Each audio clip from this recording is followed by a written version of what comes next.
LPA révolutionnaire, bonsoir tout le monde, et un peu comme les précédentes interventions, quand même commencer par remercier la jeunesse qui a su prendre ses responsabilités. Ça fait plusieurs jours de suite. Heureusement qu'il y a la jeunesse pour dire qu'on ne se laisse pas faire, pour se dire qu'on se donne les moyens d'exprimer notre colère, notre rage, et de tenter à un moment de tout bloquer. Le résultat qu'il y a eu aux dernières élections, il a choqué, mais en même temps, il n'est pas si surprenant que ça. Nous, on pense, comme c'est le titre de ce rassemblement, que le gouvernement actuel et les gouvernements précédents, ils ont pavé la voie à l'extrême droite. Quand tu mets en place... Quand tu mets en place la loi asile-immigration, qu'on a justement appelée la loi Darmanin-Le Pen, quand tu écrases les mobilisations, comme ils ont essayé de le faire pendant la réforme des retraites, et quand tu criminalises l'ensemble du mouvement social, et notamment le mouvement de solidarité avec la Palestine, en expliquant qu'il faut absolument se ranger derrière la politique criminelle de l'État d'Israël, que cette guerre, ce génocide qui est mené au peuple palestinien, ce serait quelque chose de normal et de juste, ça fait monter l'extrême droite. Vive la Palestine! Vive la Palestine! Alors bien sûr, l'extrême droite, elle fait peur. Elle défend les riches, elle défend les patrons et elle le fait même très bien.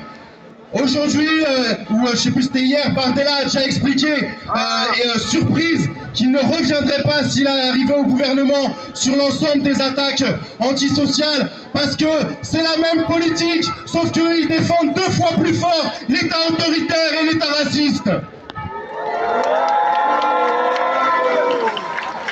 Alors pour nous, la seule manière de les faire reculer, de faire reculer leur projet de société, ce sera par la multiplication des manifestations, des actions, mais aussi en mettant au centre la question de la grève. Quand est-ce qu'on arrête d'aller bosser? Quand est-ce qu'on arrête tous ensemble de faire tourner cette société qui tourne à l'envers? Il faut arrêter d'enrichir ces patrons, il faut arrêter.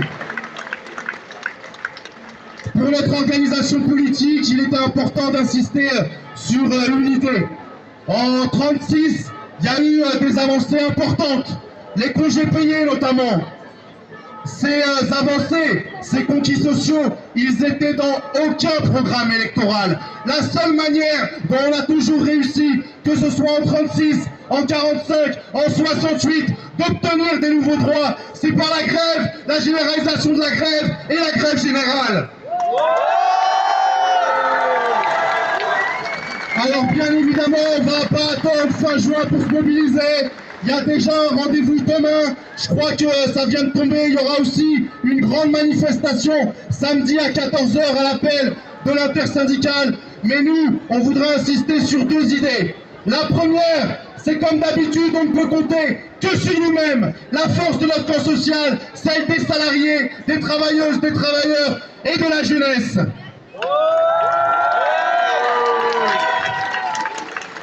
Et la deuxième idée, c'est qu'il faut se méfier de la gauche institutionnelle. Hollande, quand il était au pouvoir, ça a été la loi travail, ça a été des attaques sans précédent, y compris sur les sans-papiers et les personnes qui subissent le racisme. Il faut se méfier de cette gauche-là et ne compter que sur nos luttes, que sur nos mobilisations, aujourd'hui, demain, pour construire un mouvement d'ensemble.